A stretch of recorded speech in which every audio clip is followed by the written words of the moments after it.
500 years before Columbus crossed the Atlantic, a Norse explorer named Leif Erikson stood on unfamiliar shores, watching forests that no European had documented.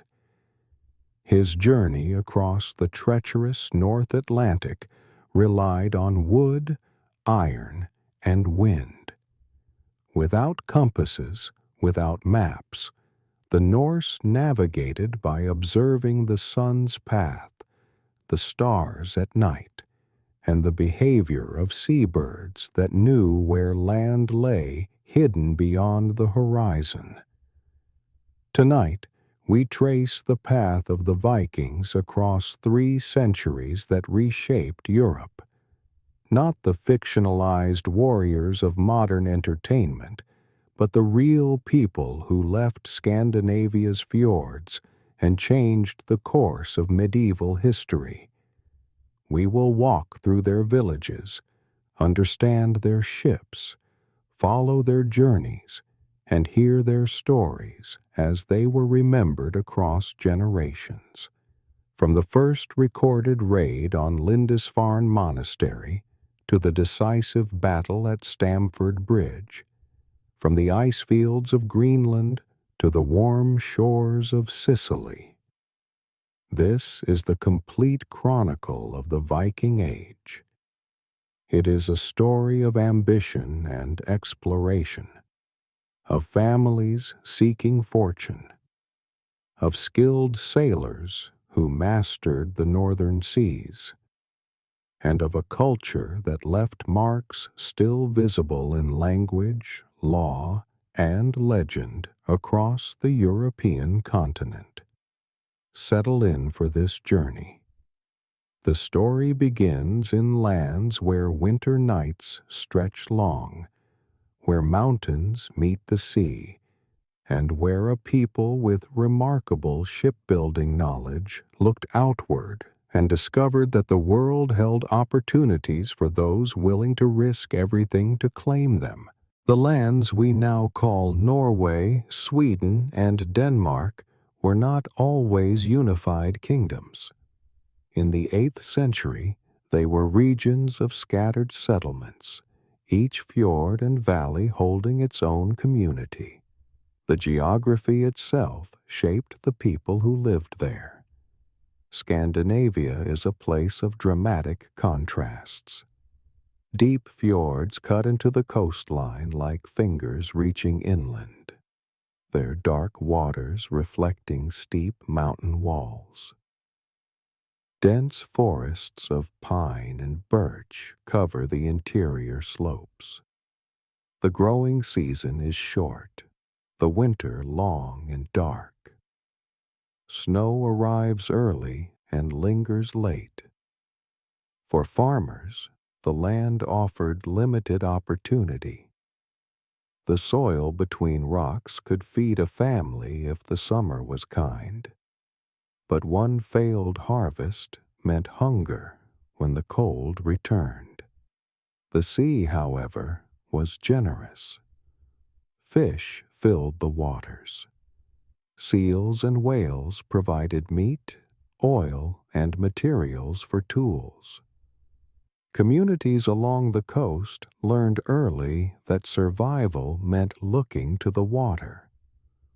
Children grew up understanding tides and currents. Fishermen became skilled at reading the sky for storms. The relationship between the Norse and the sea was not romantic. It was necessary. By the late 700s, Scandinavia faced pressure. Population was growing. Good farmland was limited and already claimed by established families. Inheritance customs meant that only the eldest son might inherit land, leaving younger sons with ambition but no clear future. A young man without land faced a choice. He could work for others, marry into another family's holding, or look elsewhere for opportunity. At the same time, Scandinavian shipbuilders were perfecting a technology that would change everything. They had been building boats for centuries, but the longship represented a breakthrough. These vessels were longer, sleeker, and more flexible than anything Europeans had seen. The key innovation was the overlapping plank construction, where each board was fastened to the one below it, creating a hull that could bend with the waves rather than fighting them. The longship sat shallow in the water, which allowed it to navigate both open ocean and shallow rivers. It could be rowed when wind failed or when silence was needed.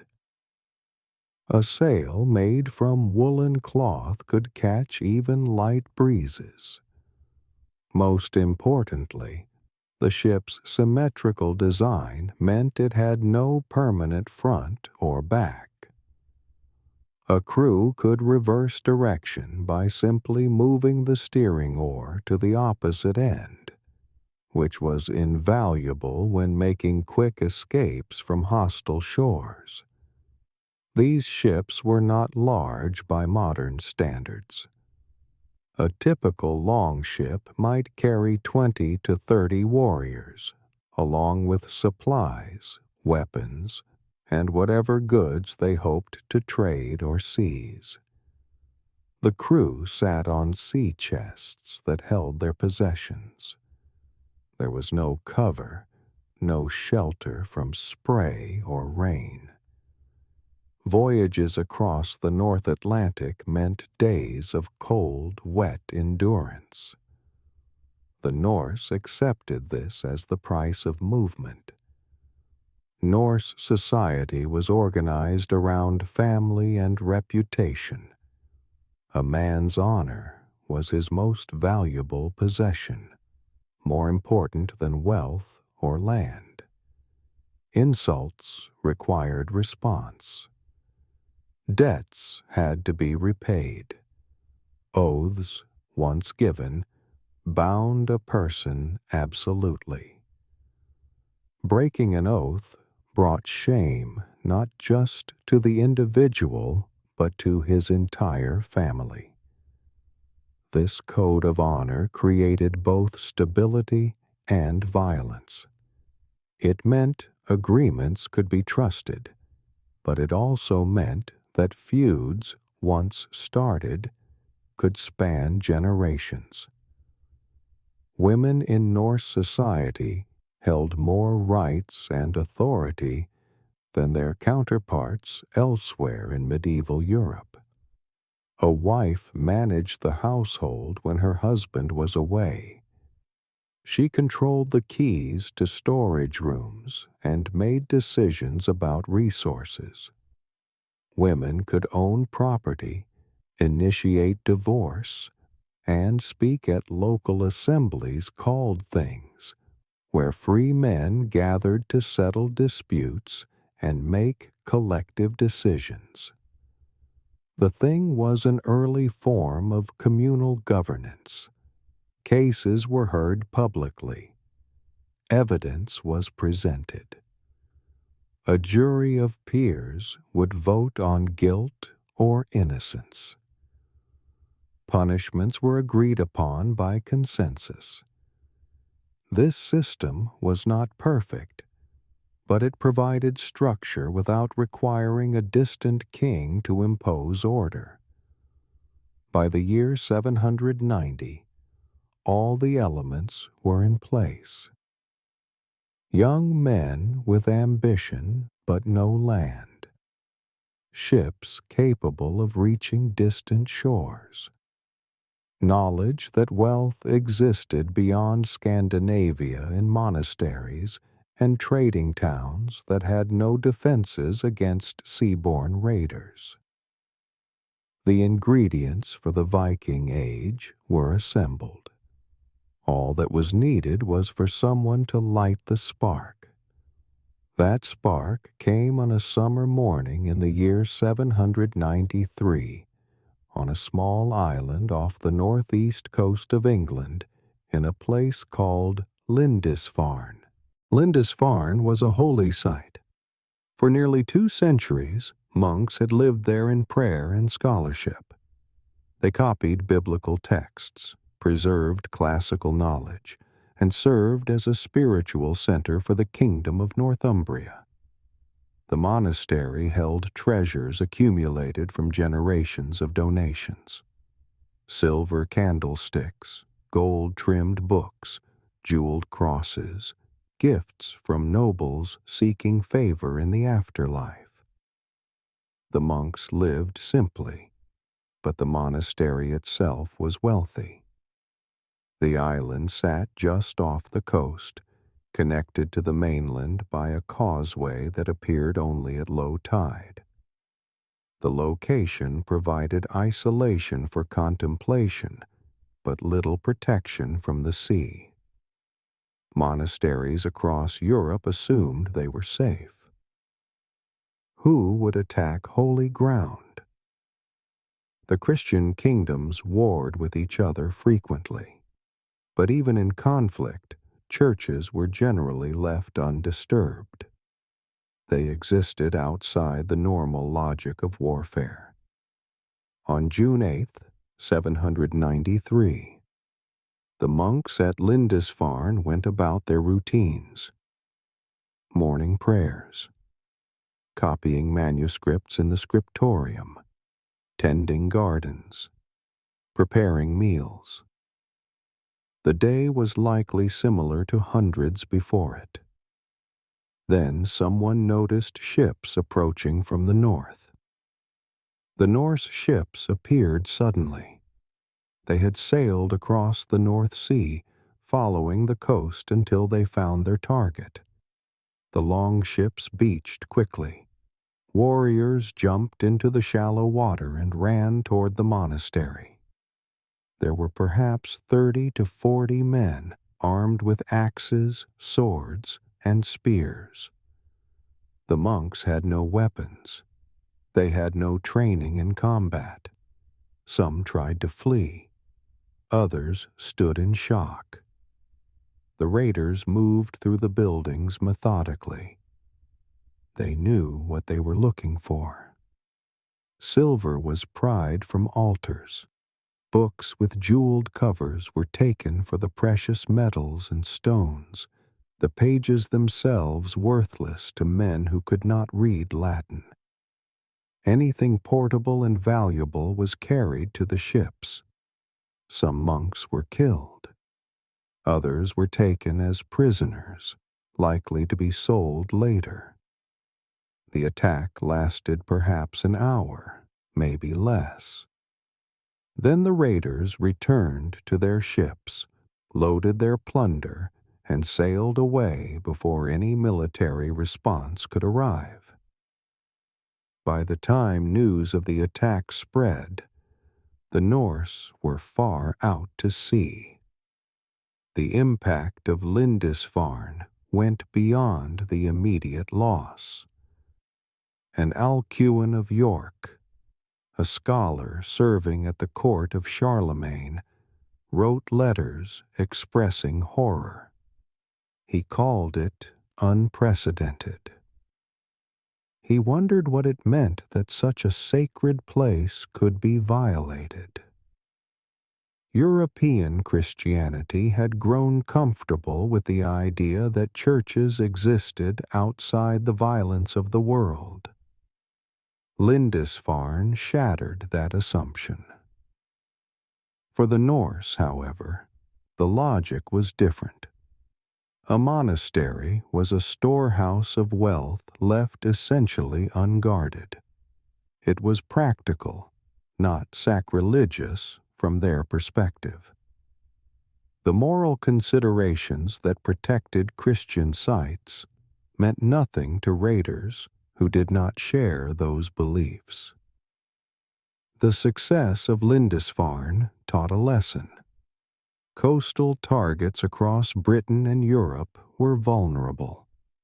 Monasteries, trading posts, small villages, All could be raided with minimal risk if the timing was right.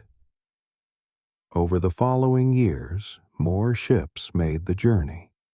More communities woke to find Norse warriors on their shores.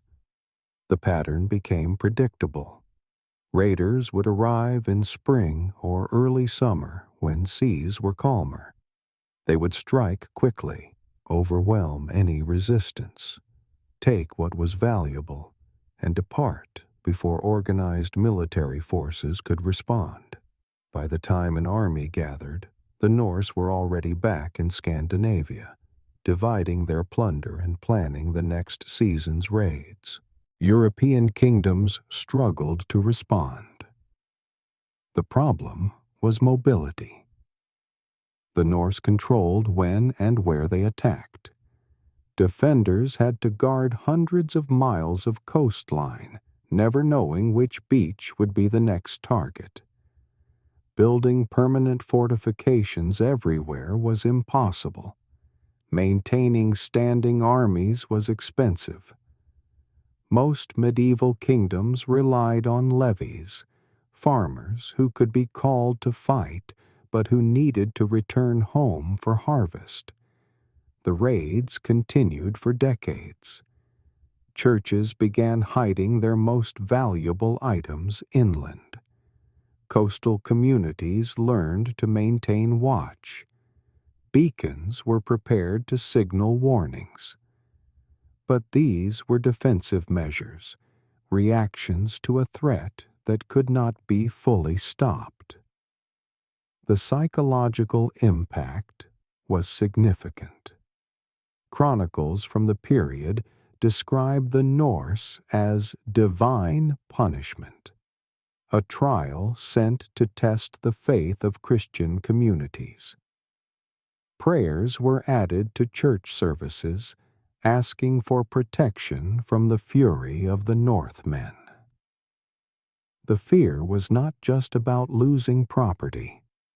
It was about the seeming randomness of the attacks and the inability to prevent them. By the mid-800s, the nature of Norse activity in Europe began to shift. Raiding remained common, but something larger was developing. Instead of quick summer raids, some Norse groups began to stay longer. They established bases on islands and estuaries. They began to look at European lands not just as places to plunder, but as places to potentially settle and rule. This transition marked the start of the Viking Age proper, the era when the Norse presence in Europe moved from seasonal raids to permanent settlements, from pirates to would-be conquerors. In the year 865, an army of unprecedented size for Norse standards landed on the coast of East Anglia in what is now England. Chronicles of the time called it the Great Heathen Army, a term that revealed both its size and the religious difference between the invaders and the invaded. This was not a raiding party. It was an invasion force numbering perhaps several thousand warriors with clear ambitions beyond plunder. The leaders of this army were reportedly the sons of a legendary figure named Ragnar Lothbrok. Whether Ragnar himself truly existed as described in later sagas is debated by historians. The stories about him mix historical events with legendary elements. But his sons, Ivar, Halfdan, and Ubba, appear in multiple independent sources and clearly led real campaigns. The Great Heathen Army's strategy was different from earlier raids. They arrived with horses, which they immediately acquired or stole after landing. This mobility allowed them to move inland rapidly, far from their ships. They established fortified camps and used these as bases for extended campaigns. They understood that conquering territory required presence, not just brief visits. Their first major objective was the Kingdom of York in Northumbria. York was a wealthy city, a former Roman settlement that had been continuously inhabited. It sat at the confluence of two rivers and served as a major trading center. Capturing York would give the Norse control of northern England's economic heart. The city fell in November 866. The conquest was facilitated by political division among the Northumbrians, who were dealing with internal conflict over succession. The Norse took advantage of this weakness. Once in control of York, they installed a client king, a local noble willing to rule under Norse authority in exchange for keeping his position. With York secured, the army turned south. They moved into Mercia, then into East Anglia, systematically targeting each Anglo-Saxon kingdom. Their approach combined military force with political maneuvering. When resistance was strong, they fought. When kingdoms offered tribute to make them leave, they accepted payment, but often returned later regardless. The Anglo-Saxon response was hampered by lack of unity. The various English kingdoms had their own rivalries. They struggled to cooperate effectively against the common threat. Some made deals with the Norse, hoping to redirect them toward their English enemies. These short-term alliances rarely worked out as hoped. One English leader did manage sustained resistance. Alfred, who would later be known as Alfred the Great, became King of Wessex in 871. His kingdom in southwestern England became the last major Anglo-Saxon territory to resist Norse conquest. Alfred's strategy relied on a network of fortified towns called burhs, each positioned a day's march apart. These fortifications provided places of refuge for the population and bases from which to defend the surrounding countryside. Alfred also recognized that defeating the Norse required matching their naval mobility. He began building his own fleet, developing ships that could intercept Norse vessels before they reached shore. This was a significant shift. For the first time, an English king was contesting Norse control of the sea itself. The conflict between Alfred and the Norse lasted years, with fortunes shifting back and forth. In 878, a Norse force under Guthrum surprised Alfred's winter camp, forcing him to flee into the marshlands of Somerset. For months, Alfred was essentially a fugitive in his own kingdom. But he gathered forces, rallied support, and eventually met Guthrum's army at the Battle of Edington. The battle was decisive. Alfred's forces won, driving the Norse back to their fortifications. After a 2-week siege, Guthrum agreed to terms. The resulting peace treaty, known as the Treaty of Wedmore, established a boundary that divided England. The northeastern portion would be under Norse control and law, becoming known as the Danelaw. Wessex and the southwest would remain under Alfred's authority. This arrangement recognized reality. The Norse could not conquer all of England, but they were too established to be expelled entirely.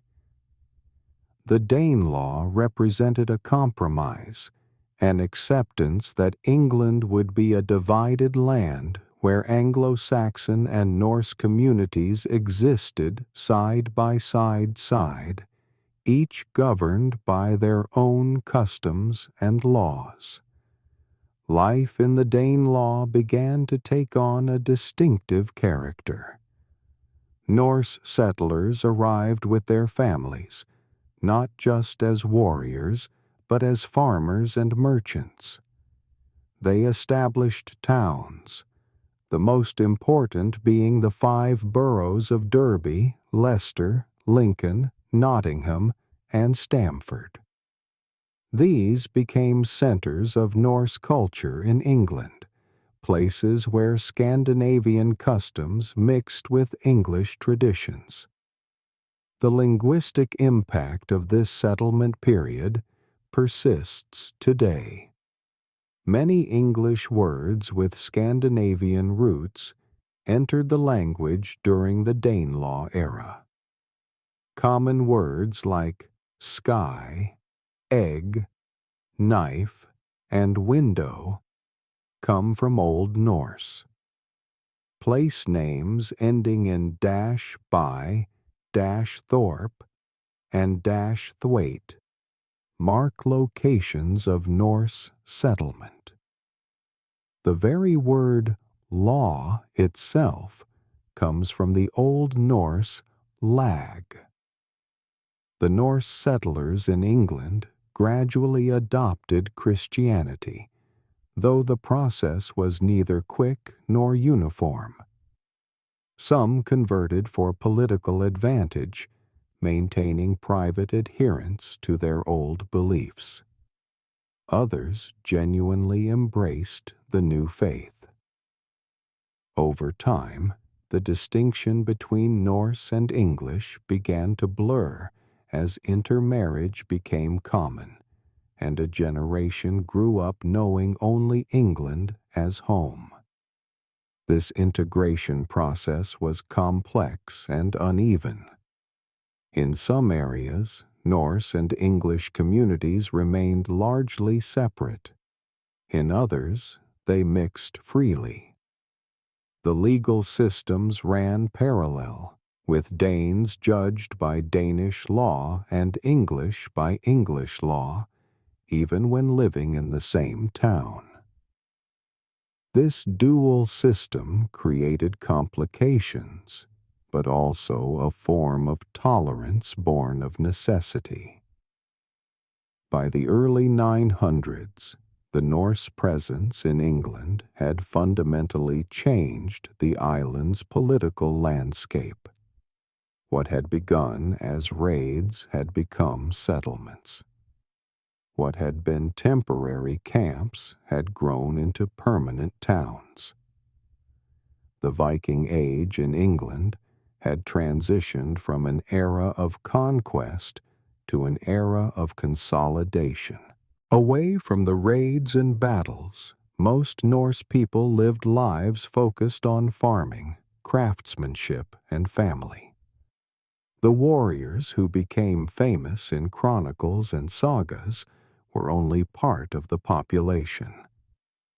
Understanding Norse society requires looking beyond the longships to the villages where most people spent their entire lives. A typical Norse farm was a self-contained unit. The main building was the longhouse, a rectangular structure that served as both living quarters and barn for animals. Construction used whatever materials the local environment provided. In Norway's forested regions, timber walls supported sod roofs. In treeless Iceland, stone and turf formed the walls. The basic design remained similar everywhere. The longhouse was divided internally by wooden partitions. The central hall held the main hearth, which provided heat and light while also serving as the cooking fire. Smoke escaped through gaps in the roof or small openings near the peak. The air inside was perpetually smoky, and breathing problems were common among the elderly. Benches lined the walls, serving as seats during the day and beds at night. Sleeping arrangements offered little privacy. The extended family ate, worked, and slept in shared spaces. Women managed the household's daily operations, while men worked the fields or went on trading voyages or raids. Women controlled the domestic sphere.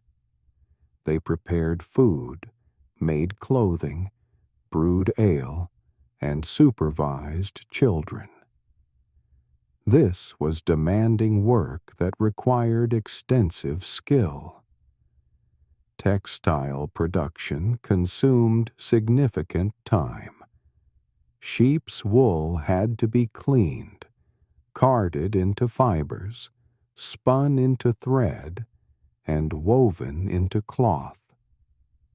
The process could take weeks to produce enough fabric for a single garment.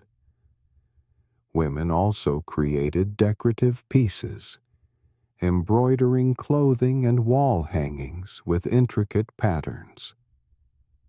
These textiles were valuable trade goods.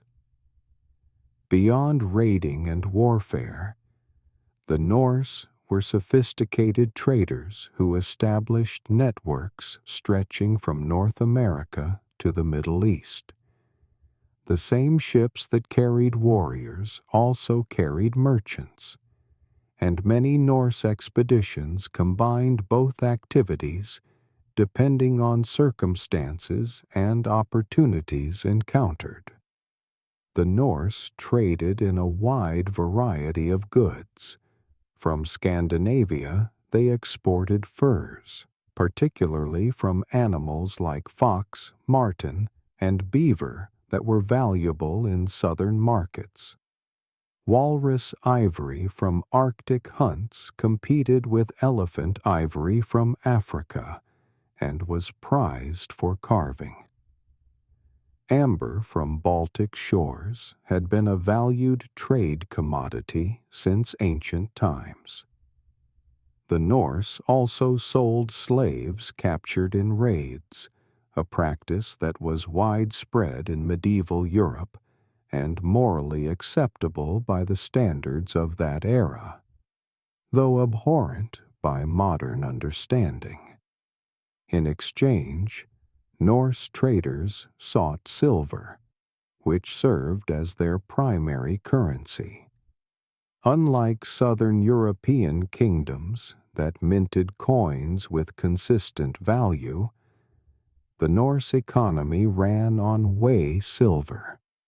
A piece of silver jewelry, a coin, or a hack silver fragment cut from a larger object would be weighed on portable scales to determine its value in a transaction. This system required trust that the silver was not debased with cheaper metals, and merchants developed expertise in testing purity.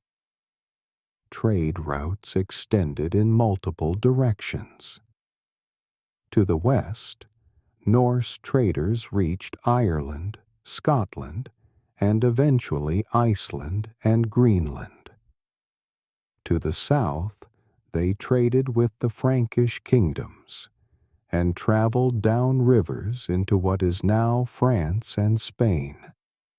Some Norse merchants reached the Mediterranean, trading in markets controlled by Byzantine and Islamic powers. the eastern route proved particularly lucrative. Swedish traders, who came to be known as the Rus, followed river systems through what is now Russia, establishing trading posts that grew into towns.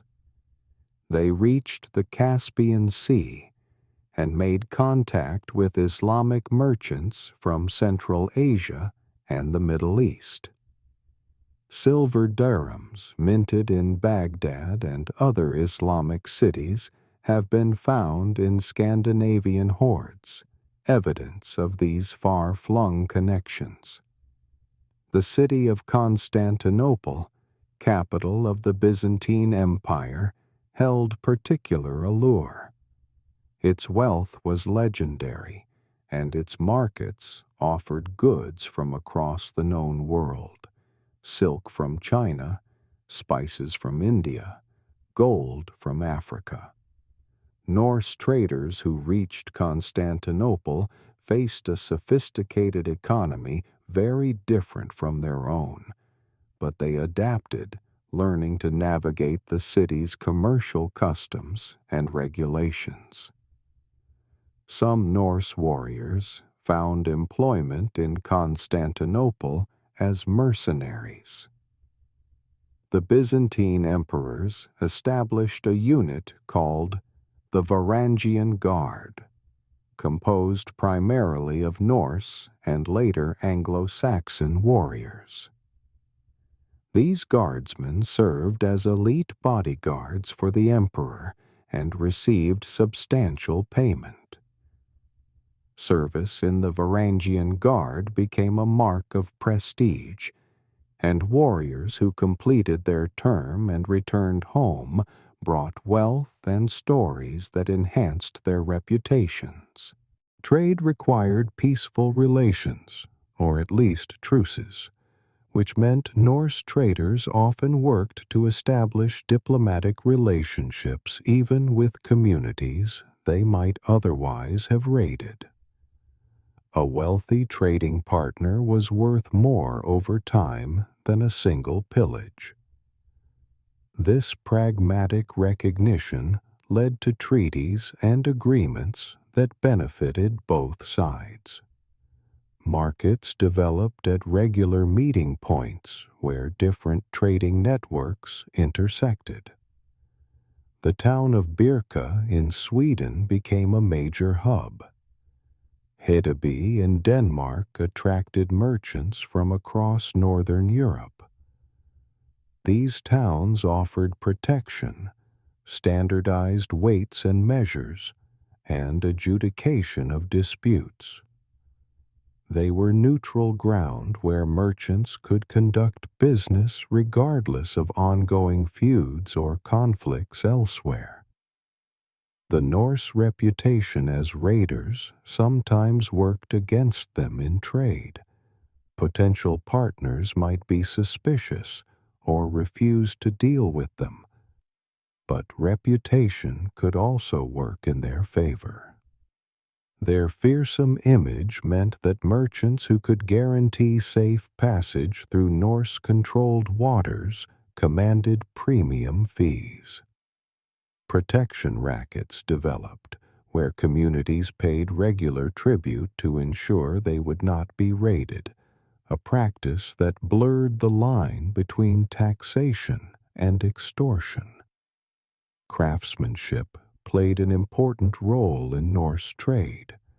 Skilled artisans produced goods that were distinctive and valuable. Norse jewelry, particularly brooches and arm rings, showed sophisticated metalworking techniques. Swords forged by Norse smiths were prized for their quality and flexibility. Ship parts and boat-building expertise were exportable skills, as the Norse would sometimes be hired to build ships for other rulers. The economic model of the Viking Age was fundamentally based on movable wealth. Land ownership was important, but portable goods, precious metals, and trade connections determined practical wealth. This suited a mobile population who might need to relocate due to feuds, climate pressures, or opportunity. A trader could pack his most valuable possessions into a chest on a ship and re-establish himself in a new location, something far harder for agriculturalists with fixed lands. This economic system helped enable the Norse expansion. When Iceland was settled, colonists brought not just families, but trading connections. They maintained these networks across vast distances, ensuring that even remote settlements could access necessary goods. Iron tools, grain in bad harvest years, and luxury items that maintained social status all moved along these trade routes. The decline of Viking Age raiding coincided with the rise of more stable, state-level trade. As Scandinavian kingdoms centralized, they began to regulate commerce, establish mints, and create legal frameworks that supported merchants. The adventurous trader-raider gradually transformed into the medieval merchant, operating under royal charters and guild regulations. The spirit of seeking profit across vast distances remained, but the methods evolved to suit changing political realities. Food preservation dominated much of the agricultural calendar. The growing season was short, and winter required stored provisions. Fish were dried on racks, meat was salted or smoked, dairy products were transformed into butter and cheese that could last months. Vegetables were pickled. Grains were carefully stored in sealed containers to prevent moisture and pests. Running out of food before spring meant starvation, so careful planning was essential for survival. The diet was simpler than in more southern European regions. Bread, porridge, fish, and occasional meat formed the staples. Dairy products provided important nutrition. Honey was the only significant sweetener, and it was valuable enough to be used sparingly. Ale, brewed from barley, was safer to drink than water and provided calories. Even children drank weak ale, as the brewing process killed harmful bacteria. Social hierarchy in Norse society was clear but not impenetrable. At the top were the jarls, wealthy landowners who controlled large estates and maintained followers. Below them were the carls, free farmers who owned their land and had full legal rights. The carls formed the majority of the population. They could speak at the thing assemblies, bear arms, and defend themselves in court. At the bottom were the thralls, enslaved people who had no rights and were considered property. Thralls came from various sources.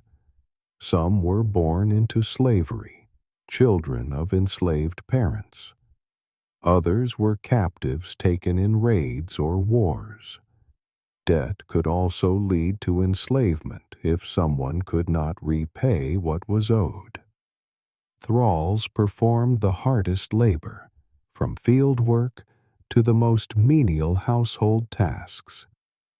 They could be freed by their owners, which occasionally happened, but most remained enslaved for life. Legal disputes were handled at the Thing, a gathering of free men that met at regular intervals. The Thing served multiple functions.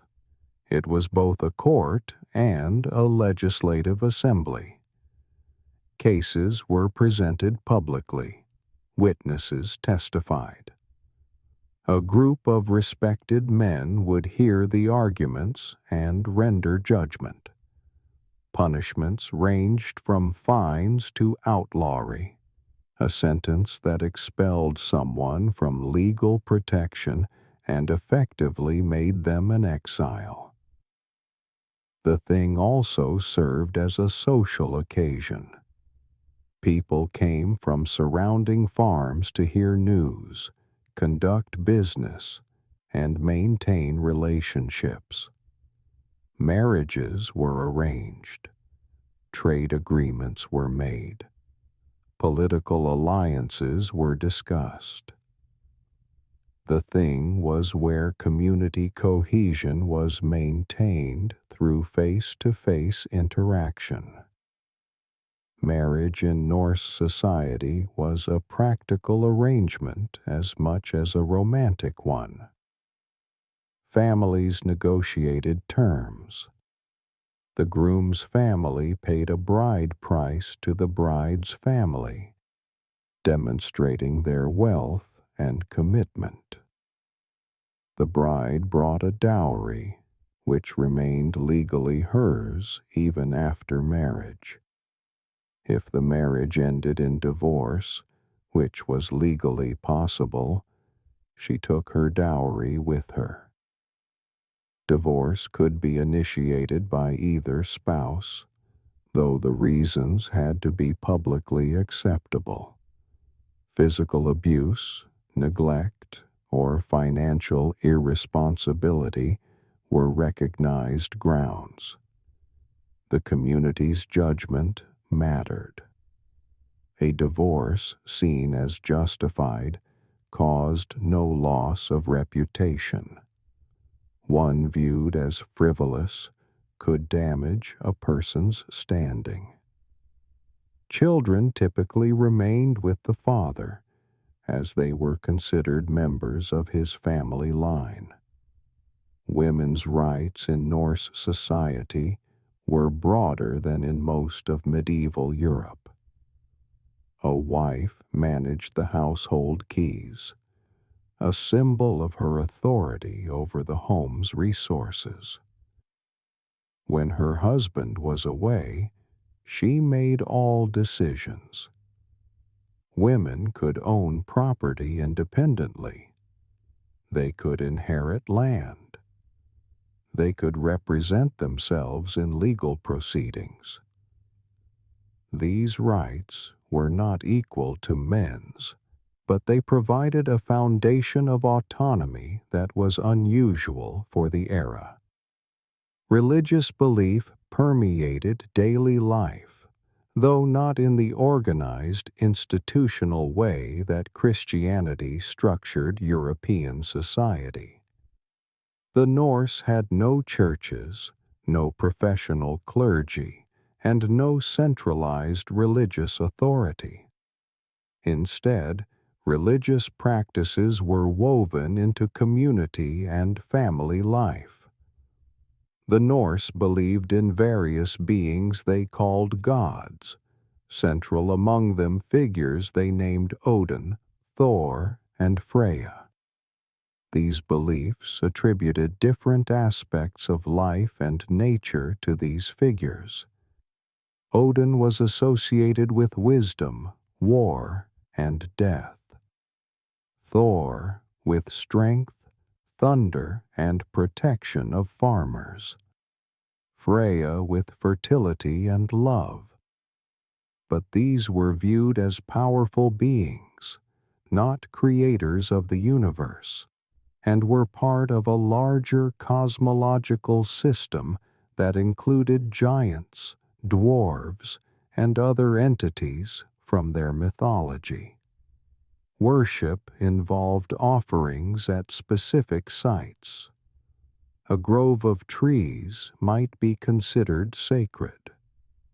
A prominent rock formation could serve as a gathering place for rituals, sacrifices of animals, and in extreme cases, according to some accounts, even people were believed to gain favor or avoid misfortune. These practices were deeply tied to agricultural cycles and community needs. The Norse conception of the afterlife varied. Warriors who died in battle were said in their beliefs to go to a place called Valhalla, described as a great hall where they would feast and fight until a prophesied final battle. Others were thought to go to the realm of a figure called Hell, not necessarily a place of punishment, but a shadowy existence. The details varied by region and likely evolved over time. Ship burials, when they occurred, were elaborate affairs for wealthy and important individuals. The deceased would be placed in a ship along with grave goods, animals, and sometimes thralls who were killed to accompany their master into death. The ship would then be buried under a mound of earth. These burials were statements of wealth and status as much as religious acts. The famous Oseberg and Gokstad ship burials in Norway, excavated in the 19th and early 20th centuries, revealed the craftsmanship and investment these ceremonies represented. Most people, however, received simpler burials. Bodies were interred with a few personal items. Graves were marked with stones. The elaborate ship burials were exceptions, preserved in historical memory precisely because they were unusual. Life for the average Norse person was hard, bounded by the limits of pre-industrial agriculture and the harsh northern climate. But within those constraints, they built a functional society with clear rules, shared responsibilities, and mechanisms for resolving disputes. They were skilled craftsmen, capable farmers, and when opportunity arose, bold explorers willing to sail beyond known horizons. The Norse understanding of the world differed fundamentally from the Christian cosmology that eventually replaced it. They conceived of reality as multiple interconnected realms, arranged around a great tree they believed existed called Yggdrasil. This cosmic tree connected 9 worlds in their mythology, each inhabited by different kinds of beings. In their belief system, the world of humans was called Midgard, meaning middle enclosure. It sat at the center, surrounded by ocean. Beyond that ocean lay Jotunheim, the land of the giants, beings they believed represented chaos and natural forces. Above Midgard, according to their stories, was a realm called Asgard, home to the beings they called gods, the Aesir. The Norse did not conceive of their deities as all-powerful creators. Instead, these beings were understood as powerful entities who had their own limitations, conflicts, and ultimate fate. The figure called Odin was described as the chief of the Aesir, associated with wisdom, poetry, war, and death. He was said to have sacrificed one eye in exchange for knowledge and to have hung from the world tree for 9 days to learn the secrets of runes. Thor, perhaps the most popular figure among common Norse people, was associated with thunder, strength, and the protection of human communities against chaos. He was believed to wield a hammer called Mjolnir, which always returned to his hand after being thrown. Farmers and warriors alike invoked Thor's name for protection. Many wore small hammer amulets as symbols of this appeal for safeguarding. Freya, a female figure associated with fertility, love, and war, was said to receive half of those who died in battle, with the other half going to Odin's hall, Valhalla. This reflects an interesting aspect of Norse belief. Women had significant roles even in the spiritual realm, mirroring their relatively stronger social position compared to women in other medieval European societies. The Norse believed in fate, which they called weird or orlog. Every person's fate was thought to be woven by 3 beings called the Norns, who were described as sitting at the base of the world tree, spinning the threads of destiny. Even the gods themselves were subject to fate. This created a worldview where courage mattered more than outcome. A person might be fated to die in battle, but how they faced that death determined their reputation and legacy. This is why personal honor was so critical in Norse culture.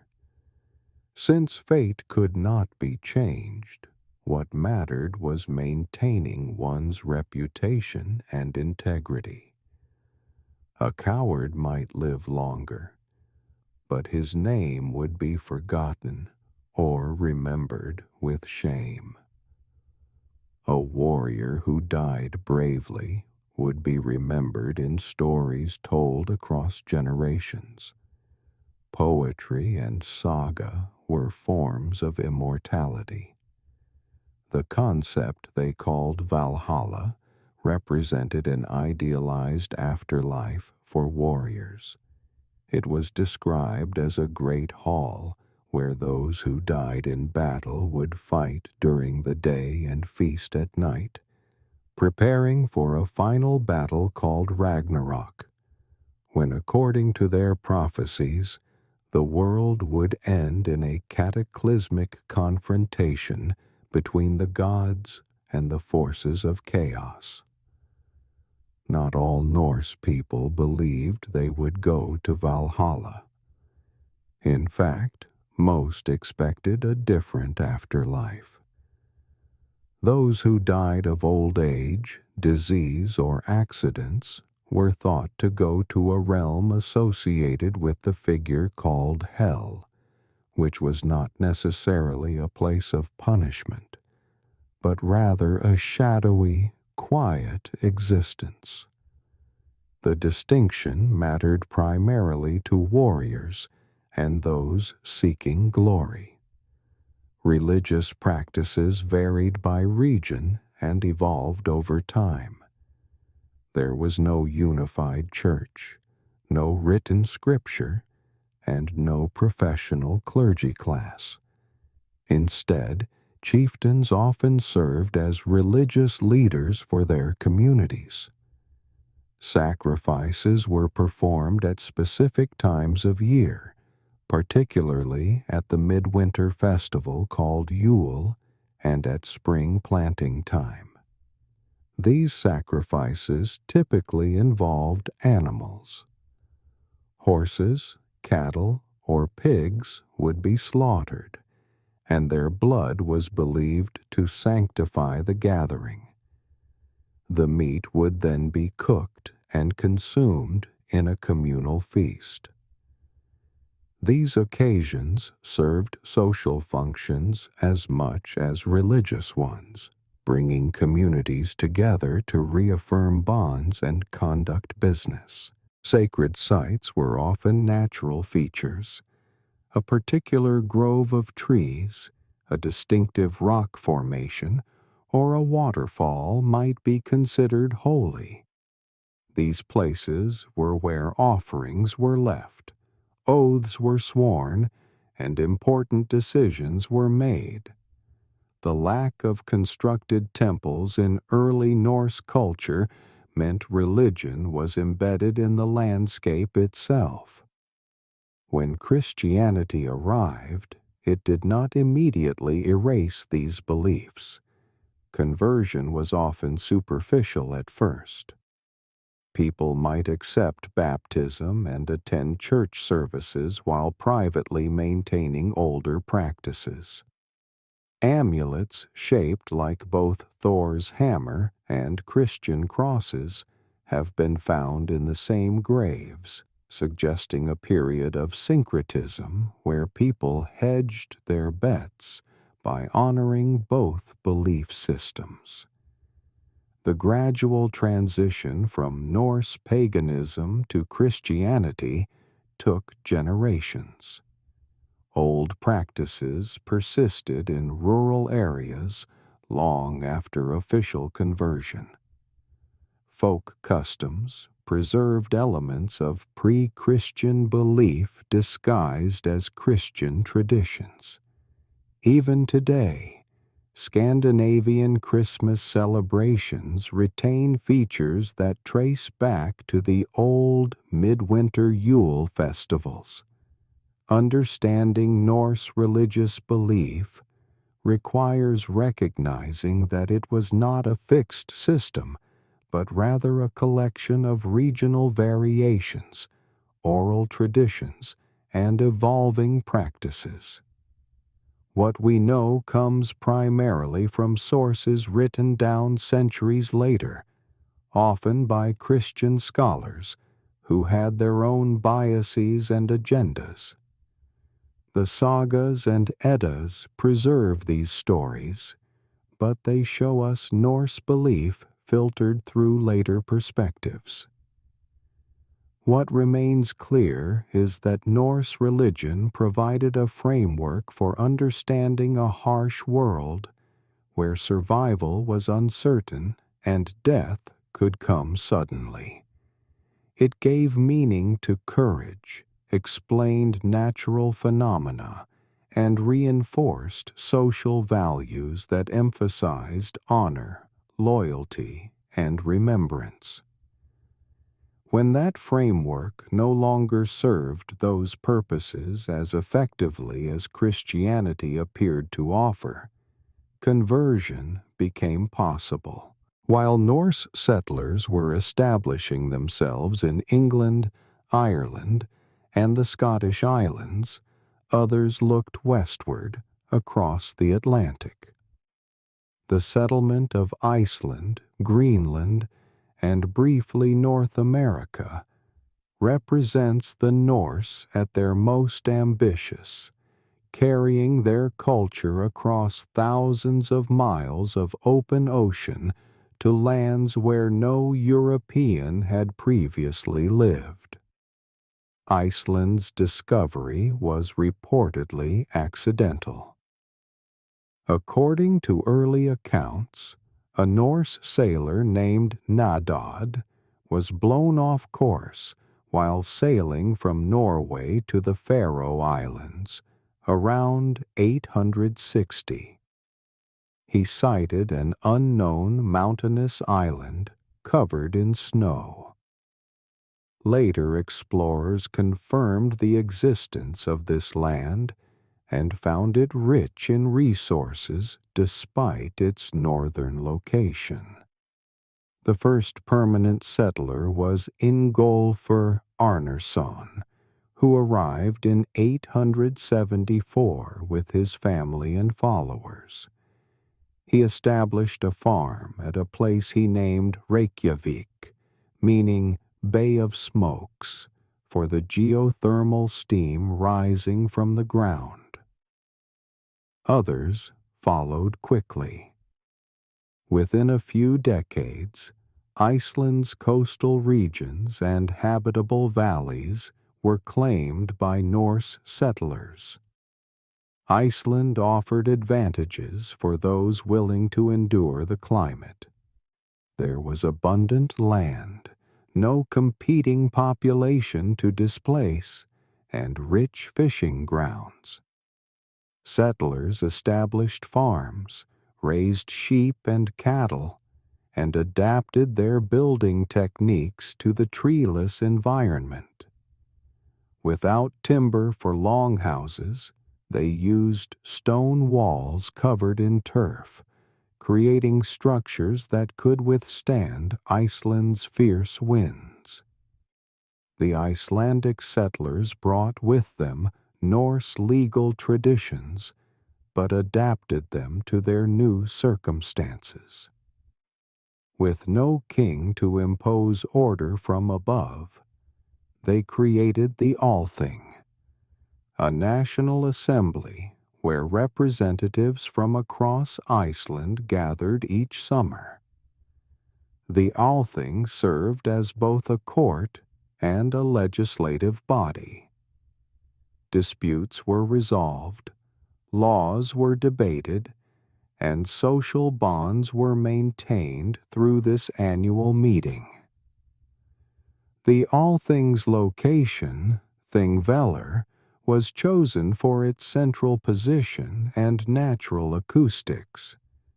The site sits in a rift valley where the North American and Eurasian tectonic plates meet. Speakers would stand on a rock outcropping called the Law Rock, and their voices could be heard by the assembled crowd. This gathering continued for centuries and represents one of the world's oldest functioning parliamentary institutions. In 982, a man named Eric the Red was outlawed from Iceland for killing several men in a feud. Facing 3 years of exile, he decided to sail west to investigate rumors of land cited by earlier sailors who had been blown off course. He found a massive island covered in ice, but with fjords along its western coast that held grass and could support grazing animals. Eric spent his exile exploring this new land, identifying the best locations for settlement. When his 3 years ended, he returned to Iceland and began recruiting colonists. He called the land Greenland, a name clearly chosen for marketing purposes. The ice-covered interior did not support the name, but the coastal areas where settlement was viable did have grass in summer. In 985, Eric led a fleet of about 25 ships carrying several hundred people to Greenland.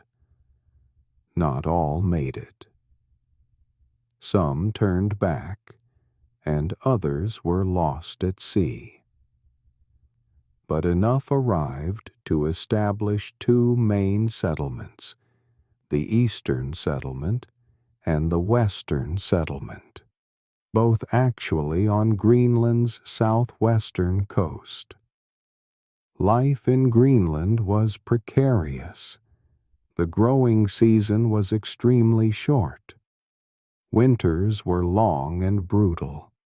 Colonists raised sheep, goats, and cattle, supplementing their diet with seals, caribou, and fish. They built churches and maintained contact with Iceland and Norway through periodic supply ships. but they were at the edge of viability. Any significant climate change or disruption to their supply lines could prove catastrophic. Around the year 1000, Leif Erikson, Erik the Red's son, sailed west from Greenland and reached the coast of North America. He and his crew explored 3 regions, which they named Helluland, likely Baffin Island, Markland, possibly Labrador, and Vinland, somewhere on the Atlantic coast, possibly Newfoundland. Vinland, the most favorable of the 3, had wild grapes or berries that could be made into wine, hence the name. The land had timber, which was desperately needed in treeless Greenland. There was salmon in the rivers, good grazing, and a moderate climate compared to Greenland. Leif established a small camp and spent 1 winter before returning. Subsequent expeditions attempted to settle Vinland permanently. The most detailed account describes an expedition led by Thorfinn Karlsefni, which included women and livestock, indicating serious colonization intent. They built houses and lived there for perhaps 2 or 3 years. But the settlement faced a challenge the Norse had not encountered in Iceland or Greenland: indigenous people. The Norse called them skraelings, a term that meant something like wretches or small ones. These were the ancestors of modern Native American groups, likely both Inuit peoples and further south, possibly Beothuk or Mi'kmaq. Initial contact involved trade. The natives were interested in Norse iron tools, and the Norse wanted furs. But relations deteriorated. Conflicts erupted, possibly over misunderstandings or competition for resources. The natives had numbers on their side and intimate knowledge of the terrain. The Norse had metal weapons and armor, but were far from any reinforcements. After several violent encounters, the Norse decided Vinland was too dangerous to hold with their limited numbers. They abandoned the settlement and returned to Greenland.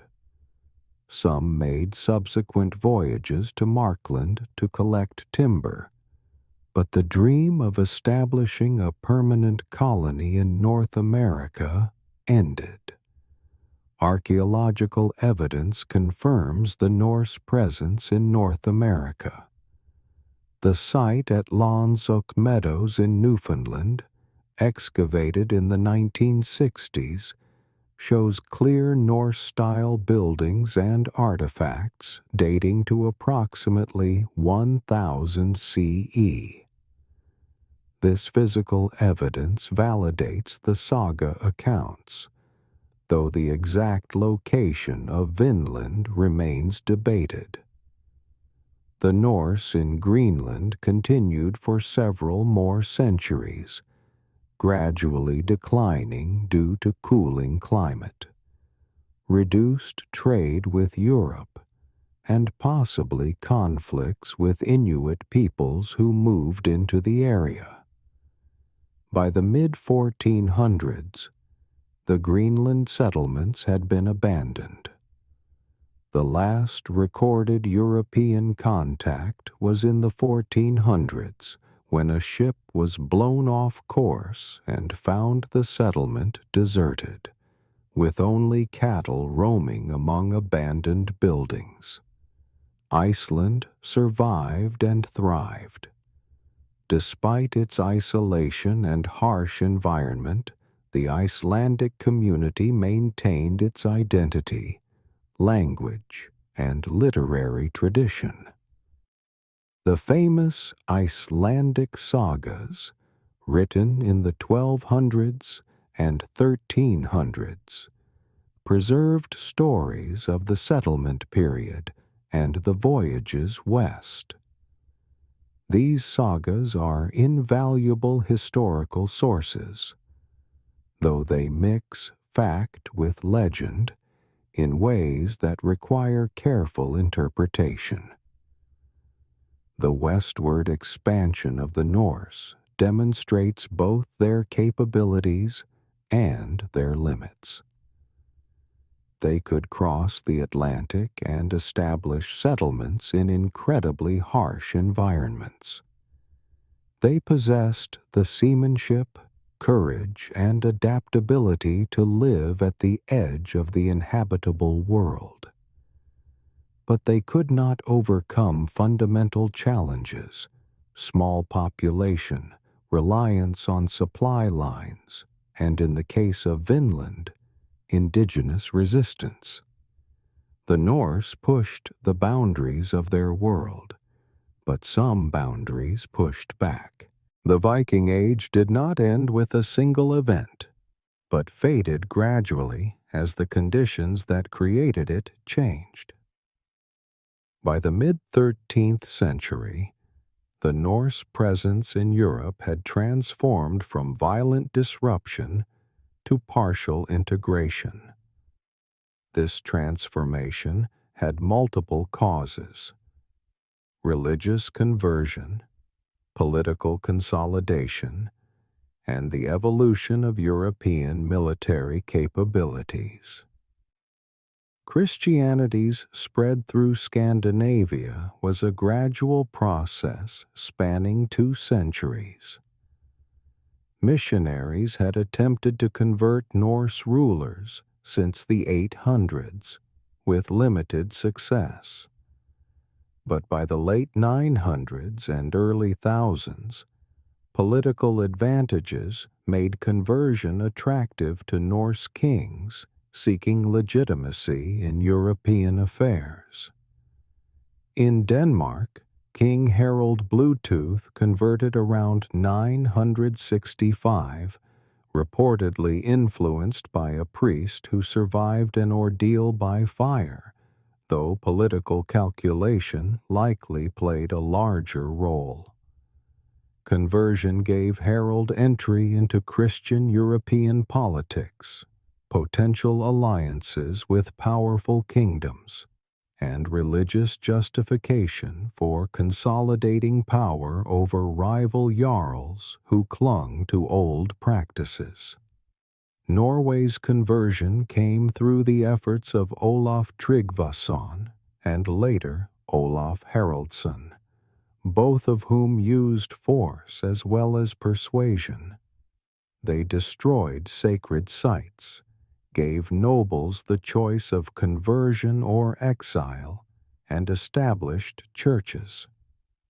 Their methods were harsh, but within a generation, Norway was nominally Christian, though older beliefs persisted in rural areas for decades. Sweden converted last, finally embracing Christianity officially in the early 11th century. Iceland's conversion was unique, decided by vote at the Althing in 1000 CE after intense debate. The decision was pragmatic. Remaining outside Christian Europe meant isolation.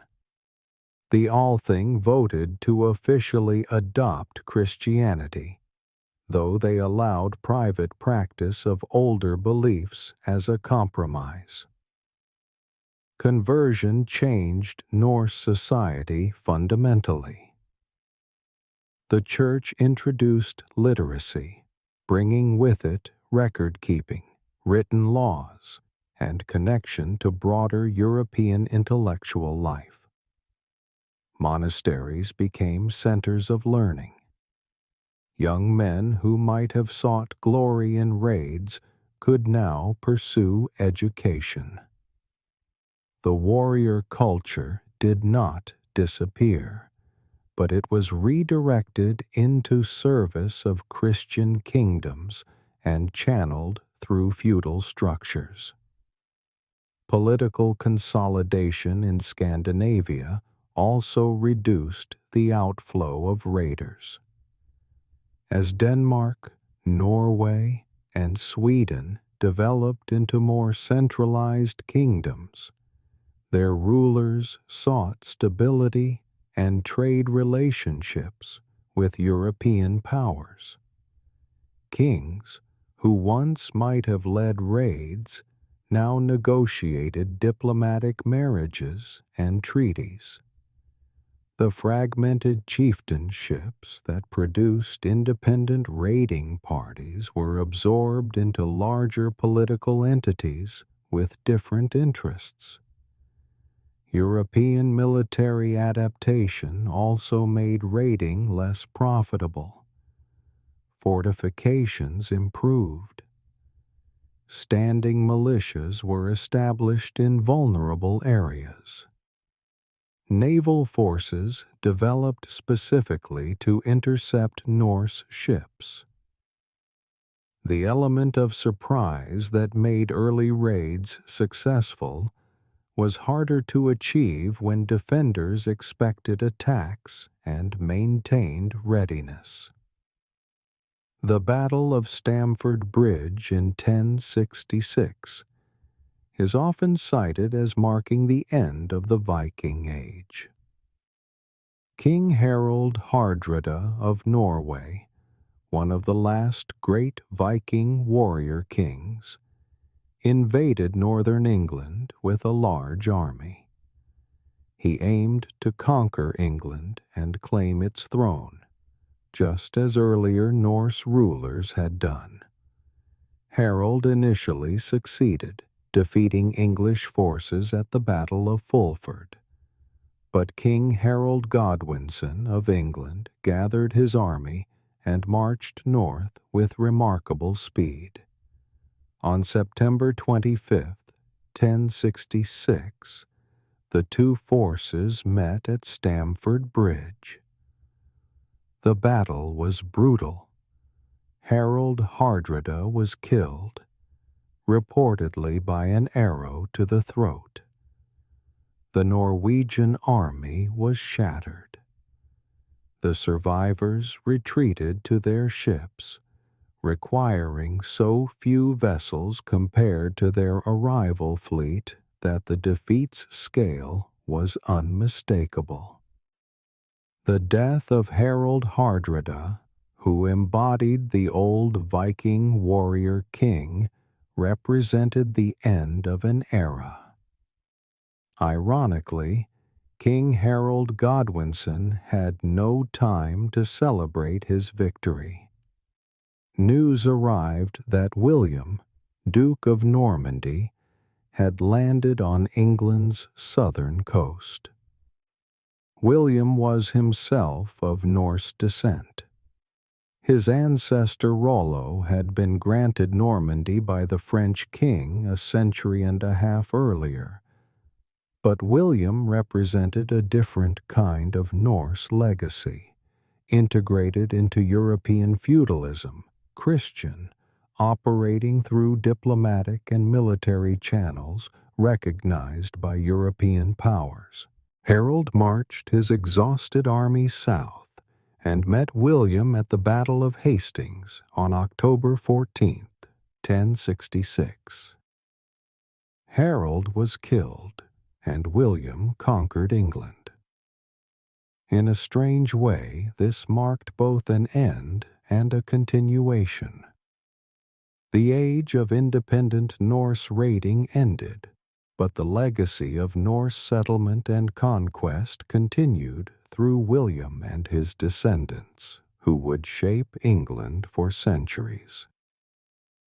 The years following 1066 saw the last gasps of old-style Viking activity.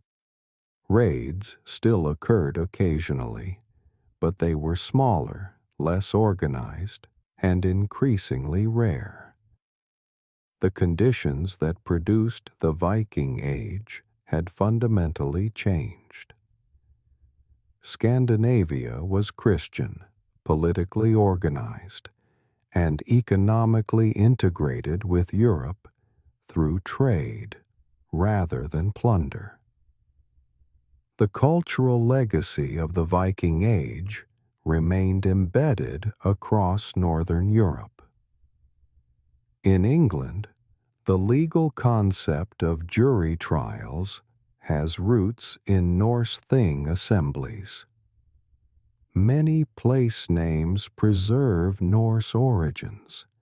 In Normandy, Norse settlers became the ancestors of the Normans who would spread across Europe and even into the Mediterranean, conquering Sicily and participating in the Crusades. The Norse languages influenced English, French, and Russian. English absorbed hundreds of words from Old Norse, particularly terms related to law, governance, and everyday life. The Rus, Swedish traders who moved into what is now Russia, gave their name to the region and established the foundations of medieval Russian states. Perhaps most significantly, the Viking Age opened Atlantic routes that remained in use. The Norse proved that crossing the Atlantic was possible. They established Iceland as a permanent European settlement far into the North Atlantic. Though their Greenland and Vinland colonies failed, they demonstrated that the ocean was not an impenetrable barrier. When European exploration resumed in the 1400s, sailors built on knowledge that ultimately traced back to Norse seafaring expertise. The Viking Age lasted roughly from the raid on Lindisfarne in 793 to the Battle of Stamford Bridge in 1066, a span of 273 years. But its impact extended far beyond this period. The Norse reshaped the political map of Europe, established new trade routes, influenced languages, and left genetic traces across populations from Dublin to Kiev. They were products of their time and circumstances, skilled sailors seeking opportunity, warriors pursuing reputation, farmers looking for land, and traders following profit. They were not uniquely violent by medieval standards, though they had advantages in mobility and surprise that made their violence more dramatic to their victims. They were not superhuman, though their ships and seamanship were impressive. They were people, complex and varied, who left a mark on history that endures. The story of the Vikings is ultimately a human story. It is about people making choices within the constraints of geography, technology, and opportunity. The harsh northern climate pushed them toward the sea. Shipbuilding knowledge gave them the means to sail beyond known horizons. Political fragmentation in Europe provided targets, and the values of their culture, which prized courage, reputation, and family honor, gave them motivation to risk everything for uncertain rewards. They were not the first to raid or conquer, but they were remarkably effective at it for a specific period when conditions aligned in their favor. When those conditions changed, when Europe adapted, when Scandinavia centralized, when Christianity spread, the Viking Age ended. The Norse remained, but as participants in a broader European civilization rather than as external raiders. Their legacy is visible today not just in history books, but in language, law, place names, and genetic markers. The modern nations of Denmark, Norway, Sweden, and Iceland trace their roots directly to the Viking Age. Wherever Norse settlers established themselves, they left traces that persist. We study the Vikings not because they were uniquely important, but because they were remarkably well documented for their time, and because their story touches universal themes: the search for opportunity, the tension between home and exploration, the ways that cultures clash and eventually blend, and the reality that all ages, no matter how dramatic, eventually end. The Viking Age is gone. The longships have rotted. The warriors are dust. But the stories remain. And in those stories, we see reflections of timeless human drives. The desire for something better, the courage to seek it, and the consequences, both intended and unintended, of those choices. This has been the complete history of the Vikings. May your rest be peaceful, and your dreams carry you to distant shores. The transformation from Viking Age to medieval Scandinavia was not a clean break, but a gradual evolution. The same families who had sent sons on raids now sent them to serve in royal courts. The same navigational skills that found Iceland were applied to merchant voyages. The values of courage and honor found new expressions in chivalric culture and crusading fervor. In many ways, the Viking Age succeeded itself out of existence. Norse settlers became so integrated into the places they conquered that they ceased to be distinctly Norse. In Normandy, within 2 generations, the descendants of Rollo spoke French and followed Frankish customs, though they retained the martial prowess of their ancestors. In England, Danish settlers intermarried with Anglo-Saxons until the distinction blurred entirely. Yet elements endured. Legal concepts borrowed from Norse Thing assemblies influenced the development of parliamentary systems. The Norse emphasis on contracts and oath-keeping contributed to the development of commercial law in Northern Europe. The seafaring expertise of the Norse helped establish trade routes that remained vital through the medieval period and into the age of European global exploration. Modern Scandinavia looks to the Viking Age as a formative period, though often with a romanticized view that overlooks the violence and complexity of the era. Iceland still celebrates its settlement and maintains literary traditions rooted in saga writing.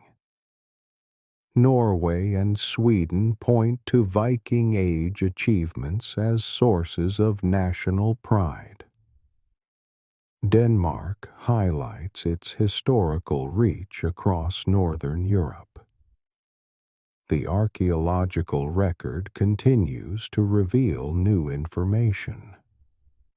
Ship burials are excavated with modern techniques that extract data impossible to gather a century ago. DNA studies trace population movements and interactions. Environmental analysis of settlements reveals details of daily life.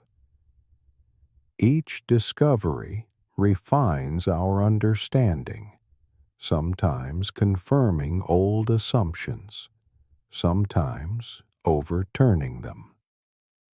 What we call the Viking Age was, in the end, a specific response to specific circumstances, a moment when geographical isolation, technological capability, and political opportunity aligned to enable a remarkable expansion. When those circumstances changed, so did the Norse. They adapted, as people always do.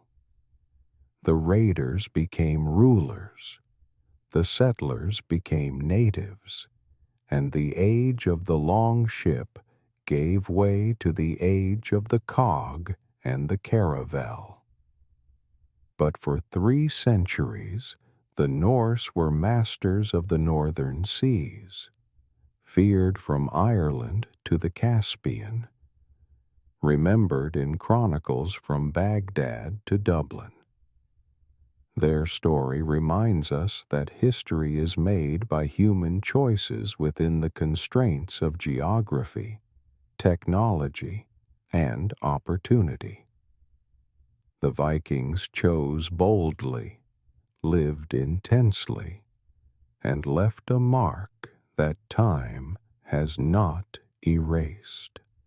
Rest now, as their sails fade into the mist, and the last long ship finds its harbor.